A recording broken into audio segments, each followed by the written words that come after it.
Cavalry, the help on the way for Ohio's only federal prison dealing with a coronavirus outbreak of its own. Newborn plan, the new recommendations if a mother gives birth with coronavirus. How finding love works in the age of social distancing. Exotic experience, the warning signs that something was amiss, as told by a photographer who worked for Tiger King Joe Exotic.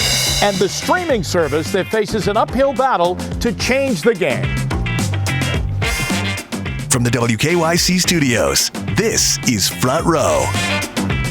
Good evening, everybody. Thanks for being with us. It's a new week. It's been a beautiful Monday so far. Welcome into the Front Row. Jim and Sarah both on our remote locations. And Sarah, it was a beautiful day, but I know we all took a deep breath as we entered into this week, with the forecast being that it was going to be a devastating week. And so we take a deep breath and we hear those numbers again.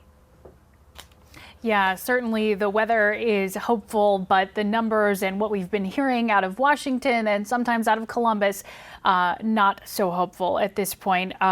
Let's get you caught up, though. Let's tell you what they had to say today. Put you in the front row with tonight's top stories. Here's 77 seconds at 7.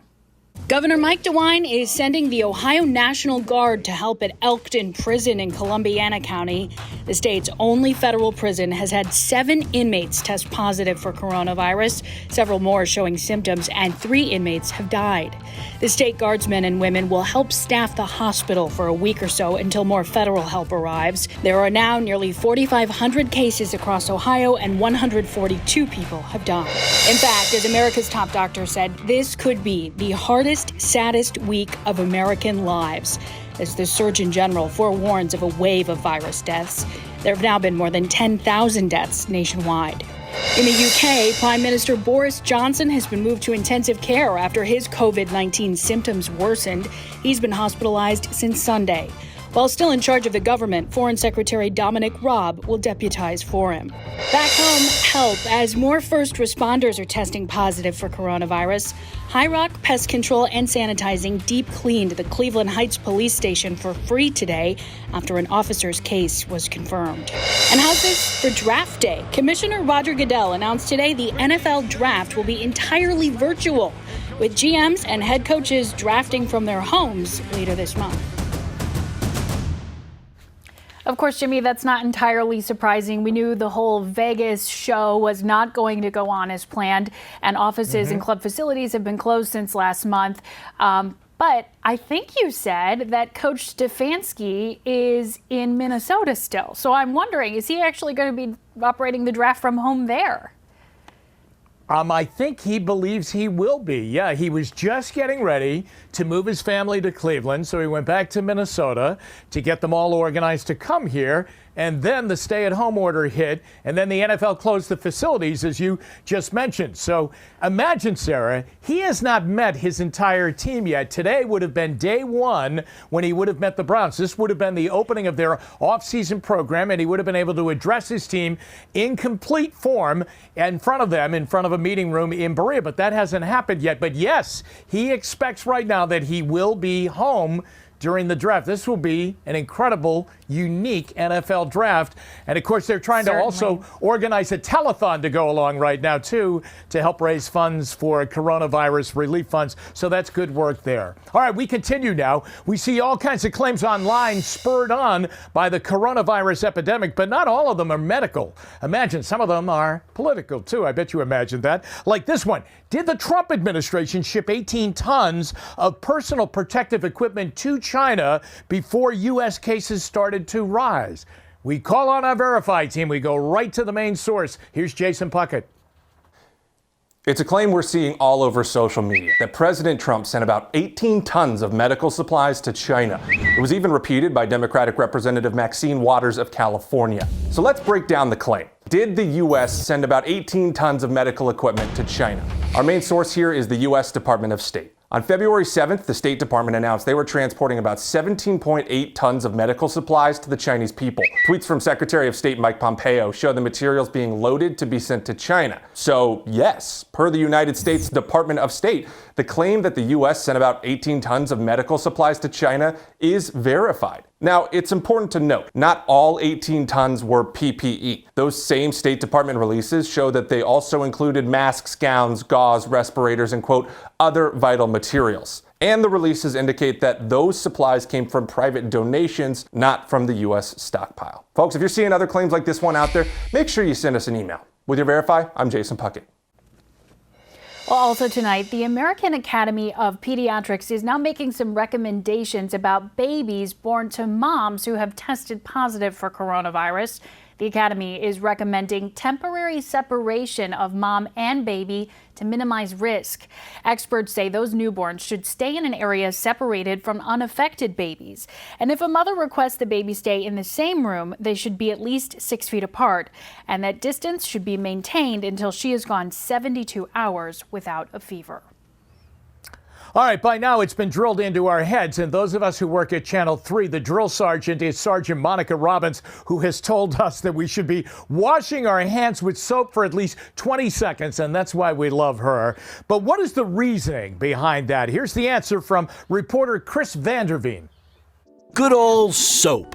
For years, it was good at two things: cleaning and giving kids a reason to avoid curse words. Ick. Let's talk the former, not the latter. By now you've heard about the 20-second rule. Wash your hands with soap and water for 20 seconds. But why do we do that? Why? Why? Here's why. Take a close look, a really close look at soap, and you'll see this. A molecule. One side loves water, the other loves fat, hates water. Put soap and water next to oil, let's say, and the soap molecules go to work. Water-loving side goes toward water, fat-loving side goes toward the oil. That's why soap does such a good job of cleaning your gross, grimy dishes. Now let's see it interact with the novel coronavirus, named because of those weird things sticking out. Those things allow the virus to enter your lung cells, and that's a bad thing. The outer layer of the virus has a weakness, the water-hating, fat-loving side of the soap molecule. See that? That outer layer, scientists call it a membrane of oily lipid molecules. That outer layer is no match for soap. Each one pries the membrane apart, exposing the water-soluble inside of the virus to, yes, water. Eventually, soap forms a bubble around the bad stuff. Scientists call it a micelle. Add more water, and it all washes away. So why 20 seconds? Look at your hands. No, seriously. Look at your hands. See all those lines? Viruses like to get in those. More soap time, more time to clean those cracks.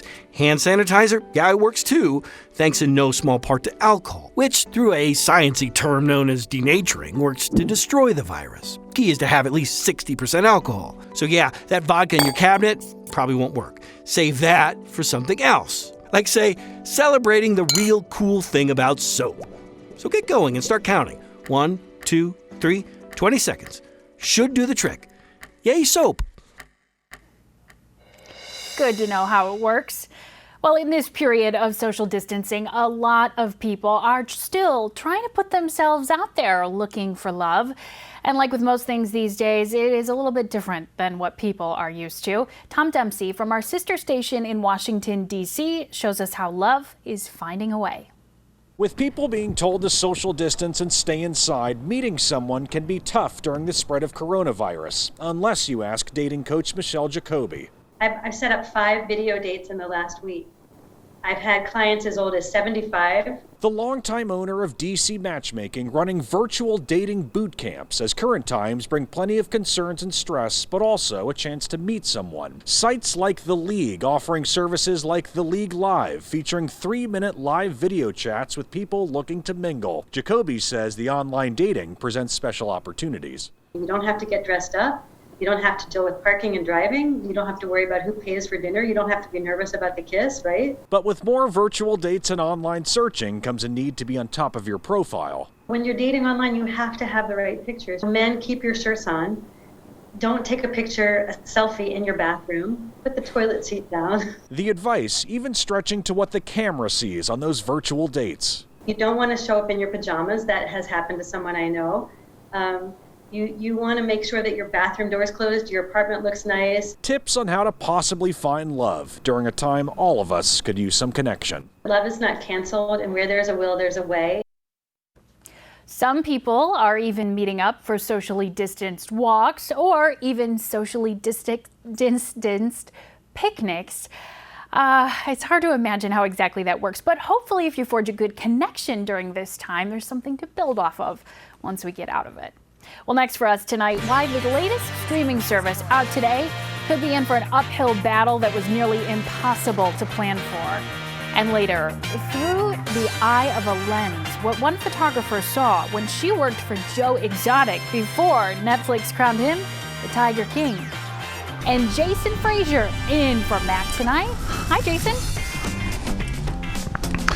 Hey there, Sarah, and hello, everybody. Yeah, we have some nice weather that moved across our region today, but we have some very strong thunderstorms that are on the way, and some of them could be severe. I am timing them out when Front Row returns. Front Row is sponsored by Window Nation, online at windownation.com. What does it mean to be the best? Best friend, best dad, best at what you do. You bring your personal best to your life, which is why we bring our personal best to you. Mercedes-Benz of Bedford, personal best.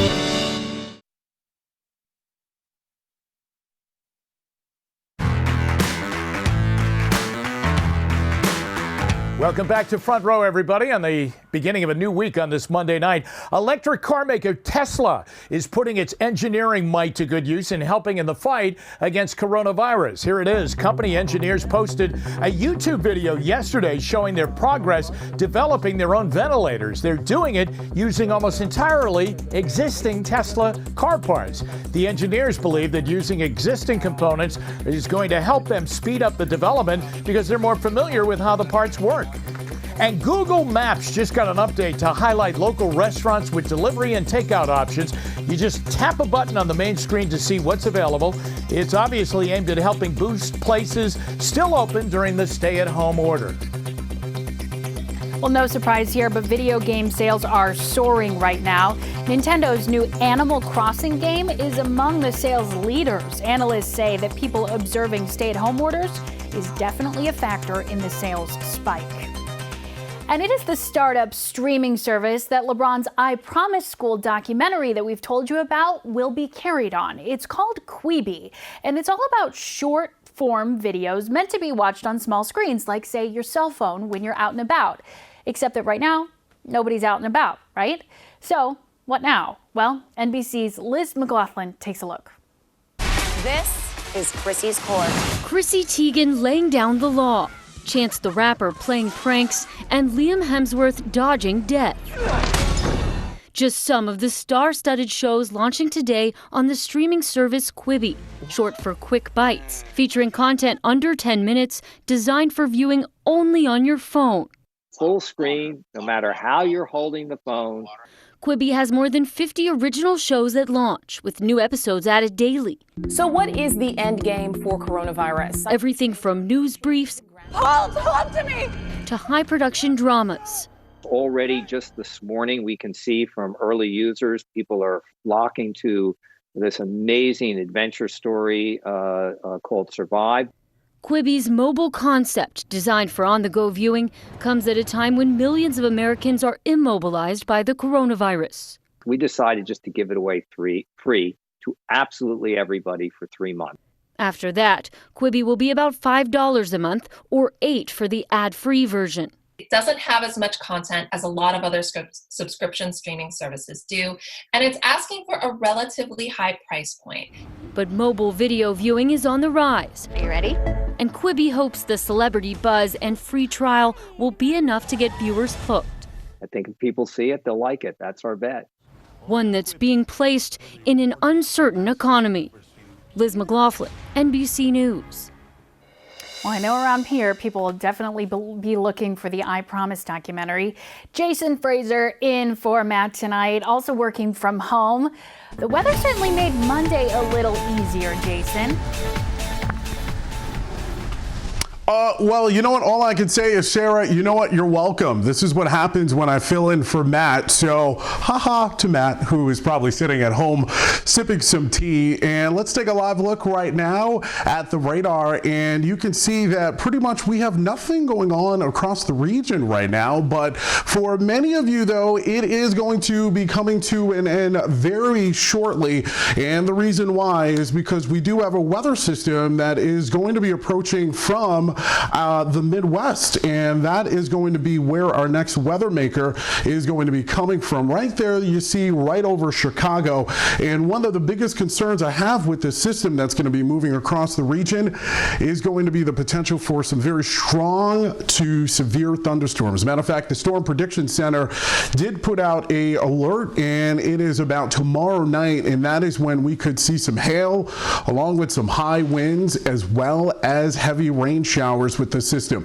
National Design Mart hour-by-hour forecast, and let's take you through what you can expect. So over the next couple of hours, you will see more clouds in and around northeast Ohio, and some of you could see a quick rain shower move across the region tonight and into tomorrow morning. Now, what's going to happen right around, I'll say sometime between 7 and 10 a.m., we're going to get the first round of thunderstorms that are going to move through here. Then you're going to notice temperatures are going to go up. Many areas could see temperatures well into the middle and upper 60s tomorrow, and then we're going to get a break. Some of you might even see a peak of sunshine, and then tomorrow night, that's when those heavier rain bands are moving across the region, and we'll also see temperatures start to nosedive as well. And then for Wednesday, some areas could even see temps in the middle 60s. All right, here's a look right now at your Universal Windows Direct 7-day forecast. So we'll see a high temperature for tomorrow of about 65, 64 for Wednesday, and then a cold front pushes across our region, and we'll see temperatures nosedive into the 40s. So we're not done just yet with the 40s. Don't put away those mittens as well as those coats. We are going to have more news right after this.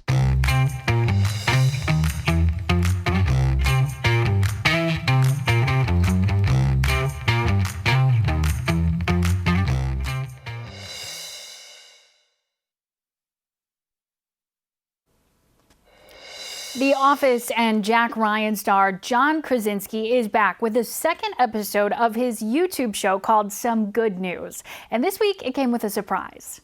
And the world's gonna know your name. What's your name, man? Alexander Hamilton. My name is Alexander Hamilton. Lin-Manuel Miranda Zoom-bombed the show along with several other cast members from, of course, the Broadway hit Hamilton.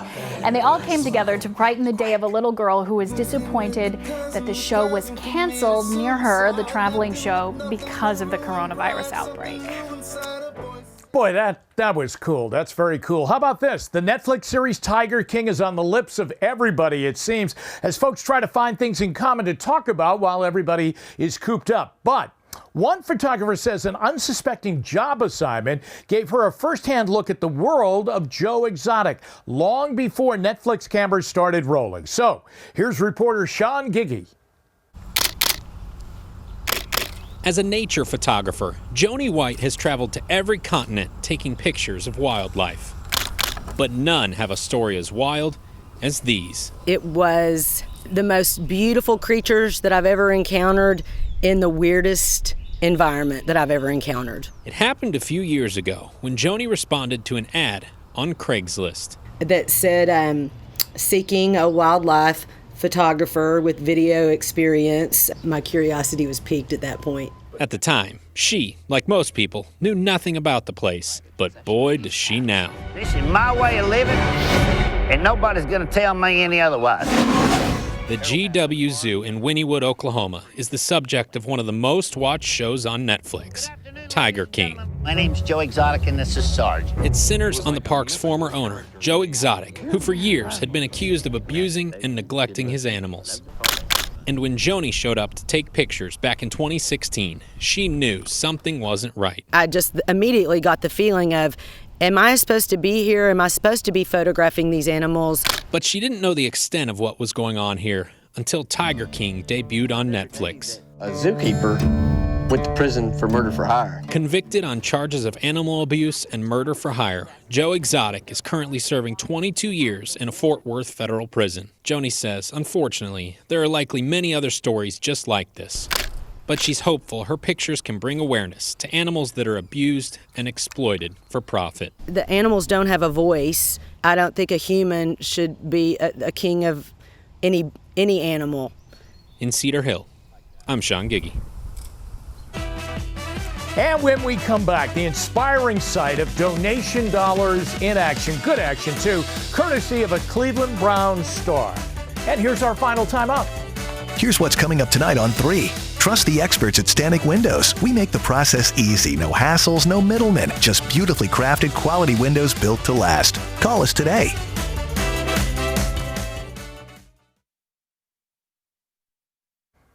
And before we go tonight, we saw donations today and those donation dollars in action. Last week, Browns wide receiver Jarvis Landry donated $15,000 to provide personal hygiene kits to families in the East Cleveland School District. So this morning, those families got the kits over at Shaw High School. It's estimated that more than 1,300 families received the kits. Well done, Jarvis Landry.